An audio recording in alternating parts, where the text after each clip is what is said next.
ಲೋಕಸಭಾ ಕ್ಷೇತ್ರದ ಚುನಾವಣಾ ಕಣ ರಂಗೇರ್ತಾ ಇದೆ. ಲೋಕಸಭೆ ಅಭ್ಯರ್ಥಿಗಳಿಗೆ ಕಾಂಗ್ರೆಸ್ ಬಿ ಫಾರಂ ವಿತರಣೆ ಮಾಡಿದೆ.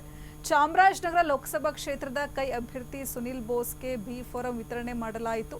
ಕೆಪಿಸಿಸಿ ಅಧ್ಯಕ್ಷ ಡಿಕೆ ಶಿವಕುಮಾರ್ ಸುನಿಲ್ ಬೋಸ್ ಅವರಿಗೆ ಬಿ ಫಾರಂ ವಿತರಿಸಿ ಅಭಿನಂದಿಸಿದ್ದಾರೆ. ಮುಂಬರುವಂತಹ ಲೋಕಸಭಾ ಚುನಾವಣೆಯನ್ನ ಗೆಲ್ಲೋದಕ್ಕೆ ಸಾಕಷ್ಟು ತಂತ್ರಗಾರಿಕೆಯನ್ನ ಮಾಡಲಾಗ್ತಾ ಇರುವಂಥದ್ದು. ಚಾಮರಾಜನಗರ ಲೋಕಸಭಾ ಕ್ಷೇತ್ರದ ಚುನಾವಣಾ ಕಣ ರಂಗೇರಿದೆ. ಕಾಂಗ್ರೆಸ್ ಅಭ್ಯರ್ಥಿ ಸುನಿಲ್ ಬೋಸ್ಗೆ ಬಿ ಫಾರಂ ವಿತರಣೆ ಮಾಡಲಾಗಿದೆ. ಚಾಮರಾಜನಗರ ಲೋಕಸಭಾ ಕ್ಷೇತ್ರದ ಕೈ ಅಭ್ಯರ್ಥಿ ಸುನಿಲ್ ಬೋಸ್ ಅವರಿಗೆ ಕೆಪಿಸಿಸಿ ಅಧ್ಯಕ್ಷ ಡಿಕೆ ಶಿವಕುಮಾರ್ ಅವರು ಬಿ ಫಾರಂ ವಿತರಣೆ ಮಾಡಿ ಅಭಿನಂದನೆಯನ್ನ ಸಲ್ಲಿಸಿದ್ದಾರೆ.